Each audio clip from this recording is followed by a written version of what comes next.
Welcome to the Real Estate Syndication Show. Whether you are a seasoned investor or building a new real estate business, this is the show for you. Whitney Sewell talks to top experts in the business. Our goal is to help you master real estate syndication. And now your host, Whitney Sewell. This is your daily real estate syndication show. I'm your host, Whitney Sewell. You know, self-storage is a fast-growing asset class. Many people are getting into self-storage, but Americans have so many things they need to store. And I'm as bad as anyone. I have things that I just want to hold on to forever. It's like, I'm going to use that at some point, right? And can't get rid of it. But because of that, self-storage is growing in big ways. And so because of that, we've had many great guests as well that have shared tips and tricks with you, how they've been successful with their self-storage business and scaled at new levels. So I hope you enjoy the show today and just learning from the experience from those experts. Tell them a little more about who you are, maybe where you're located and your focus, and let's jump in. Yeah. So I'm currently located in Chicago, Illinois.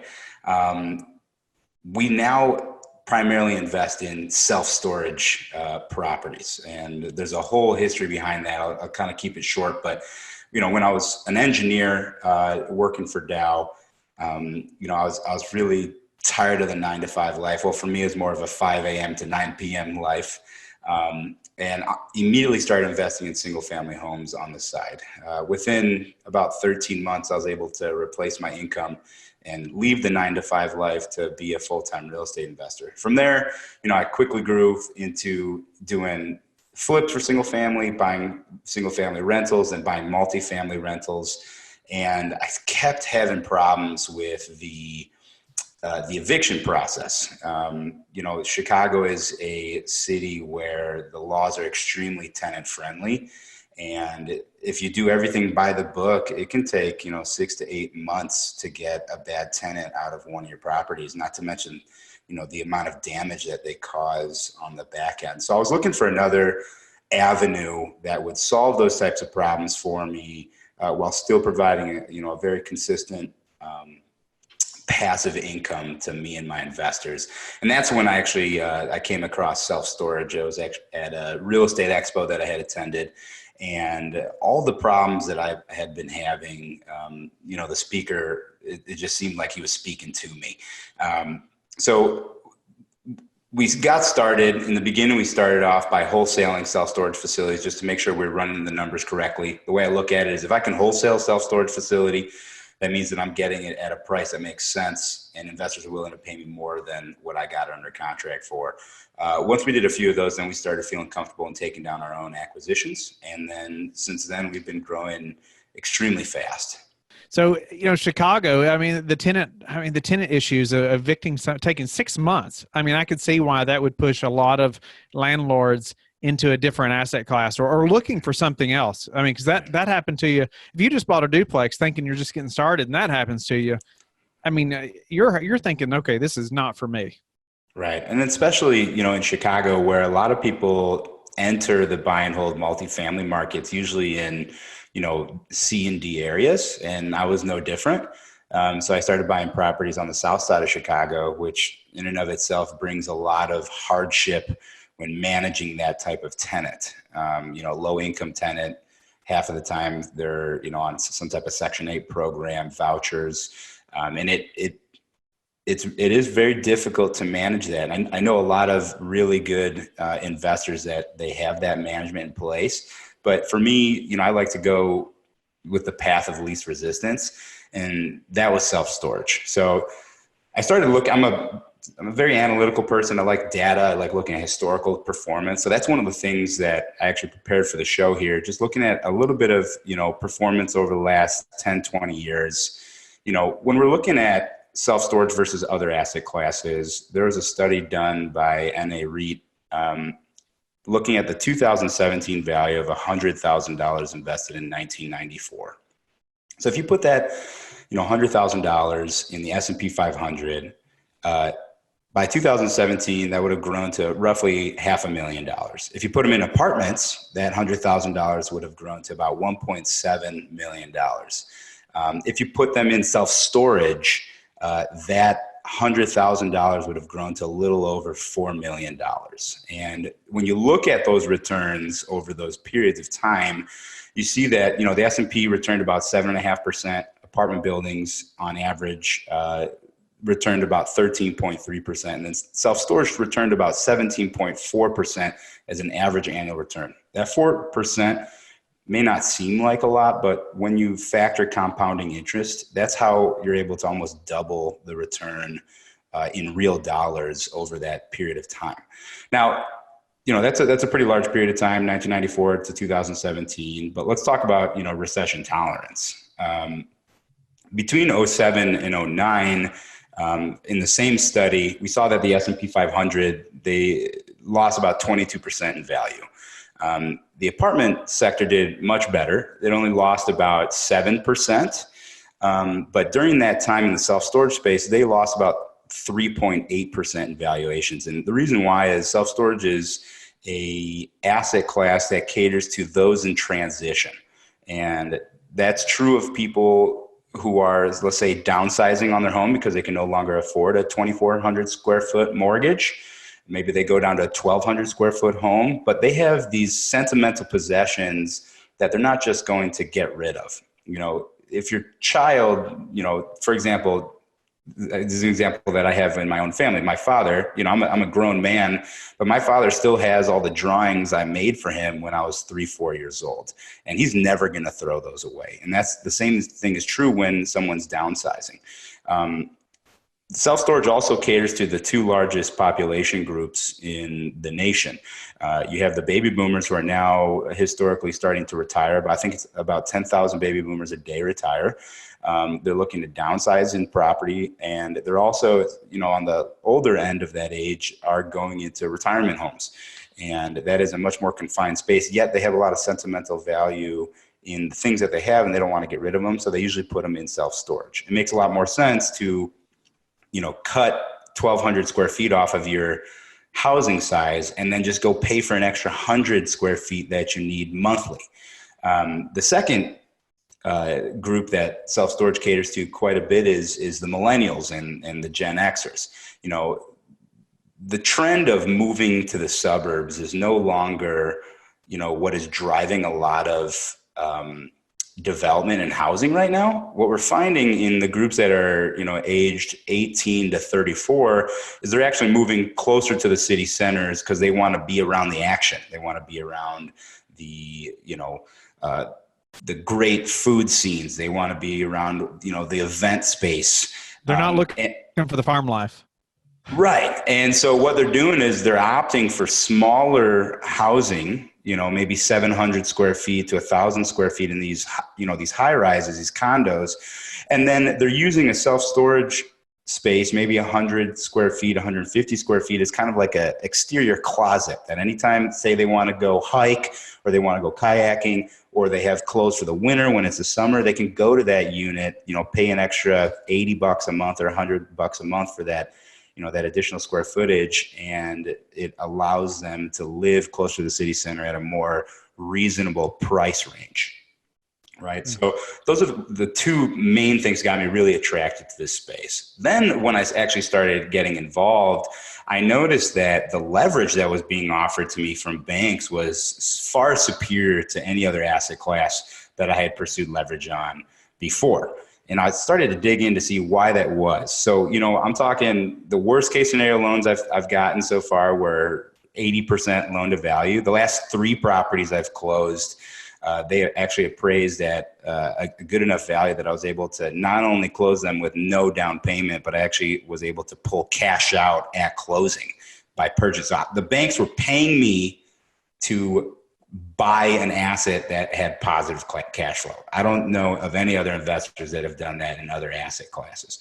So I wanted to dig deep and see why was that the case. And then when you start digging into the data, I looked at Intech Solutions, which is a aggregator. I looked at Wells Fargo Securities, and what we found was self-storage had a much lower default rate compared to any other asset class. So let's just use January of 18 is the most recent data I have. Self-storage, their loans on average across everyone surveyed were defaulting at a rate of about 0.04%. Multifamily in the same stretch was defaulting at a rate of 1.83%. So that's a huge order of magnitude difference. Then when you actually look at the default data, when that rare default did occur in self-storage, the amount of loss experienced by the bank was actually much lower than all other asset classes as well. So you look at multifamily, when a bank disposed of those loans, they usually experience a loss of somewhere around 4.3, 4.4%. Self-storage, the loss per default was at 1.5% range. Again, 3 times lower than that of multifamily. So then I started to see why banks were giving me such great leverage, is because they use self-storage to offset the riskier loans they're giving. Specifically, banks that were doing new construction loans and single family fix and flip loans, they loved our product. It did take a little bit of convincing them by showing them this data and showing them where the data sources came from. But very quickly, if a bank was not familiar with self-storage, very quickly they started fighting for our loans. And what is PACE? PACE is through the Department of Energy, and it is a federal program that is implemented by the states where they're looking to reduce the carbon footprint and increase the energy efficiency of buildings. And so if you have your building evaluated and you can show that you can increase the level of efficiency in a building, the improvements are financed through the property taxes. So a special assessment is applied to the property taxes. And so you can either go through the local port authority or private PACE funders, where they create a debt structure that is amortized over the lifespan of the improvement, and the amortization schedule is applied to the property taxes. So you pay twice a year, and lenders view it as not as a debt structure, they view it as equity because the cost is above the line item. It's part of the NOI. And so it's part of the property taxes. And so there's only one lien on the property, which is the first, and the PACE instrument is not liened on the property other than the taxes. So why go into the underperforming buildings and self-storage? Why not, multifamily or original self-storage, or, what is it about that niche? Well, I was a multifamily. I began in multifamily. My master's thesis was a 400 residential unit development on 50 acres. That was, close to 100 million, if not exceeding $100 million in revenue. Wow. And so, the first part of my career for the first, 6 to 8 years was all in multifamily. And then after the crash, I also began buying distressed apartments. What we saw was that the cap rates were so compressed that it was very competitive and hard to get into that field. On the flip side, during the crash, self-storage was booming because it actually does better in a recessionary market, because as people reduce the size of their housing units, they put things into storage rather than getting rid of them. And then also they're looking to preserve. So self-storage historically has done better in a recessionary market than an expansion market. And so when I was first looking at self-storage, I was trying to find a distressed self-storage and I couldn't find one. And that's how I got into it. Now, the other side of it is comparatively, more money is made in the development process than in the repositioning process. So if self-storage is performing and you can only move it from, let's say, a 9 cap to an 8 cap, you're really not going to make that much margin there comparatively to the original class, what's called the first generation or class C operations. What we're dealing with is third generation or class A, which is all environmentally controlled, urban settings where you're driving into the building, the garage door comes down, and you're unloading your car in the building, and then you use a cart to distribute your goods into your locker. So it's an entirely different model than the original self-storage operations. Wow. So you drive your vehicle in the building and unload. That's interesting. Tell me about the risks that maybe an investor would be worried about in a type of asset like this. Well, every real estate has risks, right? Sure, so everyone. The thing that we like about self-storage is I don't have to worry about color selections. Henry Ford was great with his quote that, my buyers can have any color they want as long as it's black. For us, our clients can have any color self-storage unit that they want as long as it's white. The thing that they get to choose is what size, right? So we eliminated the risk in terms of the finickiness of a buyer in terms of liking brass or chrome or gold or any of those sorts of things. I mean, when we look at self-storage, it's apartments without toilets. And so, we've whittled this thing down to the most economic basic unit that we could possibly do. And so the biggest hurdle within self-storage is not the market, it is how much competition you have. And so what we look for is when we go into areas, we're studying a 3 and 5 mile radius as to how much competition is in the marketplace. And we can monetize that, we can analyze that in terms of what is the amount of self-storage in relationship to how many people. And if we begin hitting and approaching a mark, then that means that our rates are going to come down, our lead times are going to expand, and all those sorts of things. So we like to go into markets that have a heavy demand and not a whole lot of supply. So that's how we buffer against competition. What are some big mistakes you would say somebody starting to try to do what you're doing would make? As far, I can just imagine looking at this old building, trying to assess, can we make a self-storage building out of this? Well, we were asked to look at one building that a person was evaluating in Cincinnati, and they thought an old parking garage was going to make it for a good building. Well, in a parking garage, a lot of the floors are ramped so that you can get from one level to the next. The size of the elevator was small, the zoning wasn't there. And so when you looked at each of these factors and the column layout, it made it very difficult. It made it hard to put self-storage in there and overly costly. So we actually, discourage the person from going into that marketplace. The other one is if you don't pay attention to the level of competition. We see people wanting to do this, and the metric is how many square feet of lockers per capita. And this one woman who we were talking with, she's like, I own, 6 acres. I'm going to make the property in self-storage. It's going to boom. And I asked her how much other competition was around her. She goes, there's not that much. There's no other self-storage facilities around me. And I just did a quick Google search, and there was 18 other facilities. And where market tends to hit, supply, or supply equals demand, is around 7.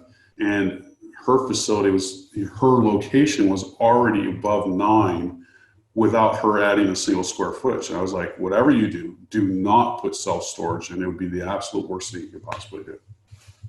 Wow. So ultimately, not knowing your market, not knowing your competition. Absolutely. I'd love for you to elaborate a little more on the thought process behind moving from multifamily to self-storage. And obviously, as the listeners know, we have many or hundreds of multifamily personally. But the self-storage argument is very, I think, legitimate, and I'm learning more personally even about it myself. But I'd love to, you've been on both sides and extremely experienced. So I'd just love to hear you elaborate a little bit on, why did you change your focus instead of, say, syndicating larger multifamily and just growing that platform, but to move completely into self-storage? I think, first of all, when I begin to look into it, Whitney, there wasn't a whole lot of folks that were doing it. I also couldn't find, a lot of information on it. And I think it's because it was one of the best kept secrets. I mean, the secret's out now, thanks to, well, I guess myself and several others, talking about the benefits of self-storage. But, there just wasn't much information on it until I began looking into it. But then when you begin to look at the numbers from a business model standpoint, again, very, very solid, very recession resistant as well as inflation resistant. So it's not susceptible to, the contraction and expansion of the economy. And again, by the nature of it, I like to spread my risk. And so that's why I got into multifamily, going from single family, slugging it out for a while until you began buying, apartment complexes and spreading that risk across multiple units, but with one loan and, one business essentially, and then being able to hire property management companies. I mean, that's where I think most people aspire to get to, because it's tough in single family until you get to that place. Well, in apartments, again, still just dealing with that same business model where it felt as if everything and everyone was working against us. If people didn't pay, we had to continue to chase them. And we were in decent areas. There were blue collar, working class areas. But still, the things folks fall on hard times and things happen in the economy, and they're very susceptible. And so to chase that money and go through these periods in which occupancy is down very low, and then having to bring folks in to rehab the units over and over again. And our average turn was $1,300, and then going to court only to walk out with a little yellow or pink piece of paper with very little ability to collect on folks, especially if they've lost their job. We just realized that there must be a better way. So when we looked again at self-storage, very, very solid and stable. People always need stuff. It works better during a recession because people downsize, yet they can afford a $50 to $75 a month storage unit when they move back home or in with their friends. And if they don't pay, we lock them out and then we sell their goods, and we recoup our back rent and our late fees. And then when either we're done with the auction or when somebody just moves out on their own, they're done with the storage unit, rather than a $1,300 turn in lost rent and repairs and carpet cleaning and drywall and everything else. I mean, we take a gas blower and blow it out in 30 seconds and move in the next person that's waiting in line. So, for that and many more reasons, we just found that this would to be a more solid, stable, predictable business model. Maybe you can give the listener just a few good steps to take to get to their first self-storage deal. Maybe that's their focus. Obviously, we talk about syndicating a lot and capital raising and, investors and things like that. But, to syndicate that first apartment deal, really, what's your thoughts on just a few first steps that are most likely to get somebody their first self-storage deal? Sure. Well, I think like anything else, if you're and we never convince anybody to bring money into a deal with us, but they need to understand that, we're good at our craft. And so that's the first step is you got to get good at your craft. And so that is through education. Now there's you can learn from going to the associations, perhaps visiting some of the association meetings if they're having those right now within your state. But there's a number of different educational programs out there, coaching, mentoring, and more books on the marketplace now to at least get familiar with the terms. For those that are interested or already investing in and familiar with multifamily, the underwriting in terms of drilling down to an NOI and a capitalization rate, that's all very, very similar. There's just different nuances to the underwriting of a self-storage facility. And obviously the business model is a little bit different in how to run a facility versus an apartment complex. So going out and getting your first self-storage facility, you can get a small one. Your money goes a lot further in buying a lot more units in a self-storage facility. So even buying a small one to get your feet wet without syndicating with someone could certainly be a good way to go. Again, do your homework. But if you're getting into syndicating, I don't suggest that this be your first one and then try to raise capital if you don't have the experience. It may take a long time, or you have to have some really good friends and family members that'll come along with you rather than going out to a wider pool. So, like anything else, no secret sauce. You just got to learn the asset class that you're asking people to come along with you and partner on. What are one or two mistakes that you see people making that are getting in the self-storage business? Maybe things that from your experience of so many thousands of units, that you just wouldn't know when you're first getting in. Yeah, so I think perhaps a product of the industry is the fact that most folks will call it a very simple, predictable business model, and it's just a bunch of metal boxes on concrete slabs. There's nothing rocket science to it, and it's very easy and very profitable, and low loan default rate. They just you can't go wrong because you have the fact that it's self-storage working for you, and they treat it as a hobby rather than a business, and they don't really dig in and learn how to run it. They don't hire either a property management company if it's out of state, or even if it's a large facility.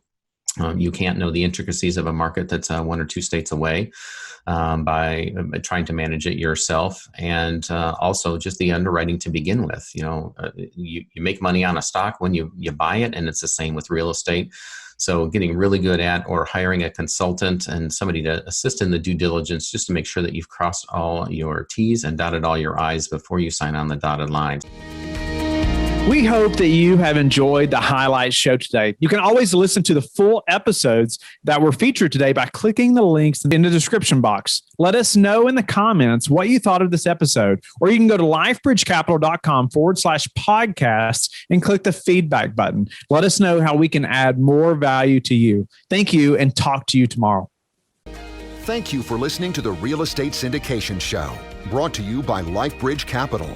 LifeBridge Capital works with investors nationwide to invest in real estate, while also donating 50% of its profits to assist parents who are committing to adoption. LifeBridge Capital, making a difference, one investor and one child at a time. Connect online at www.lifebridgecapital.com for free material and videos to further your success.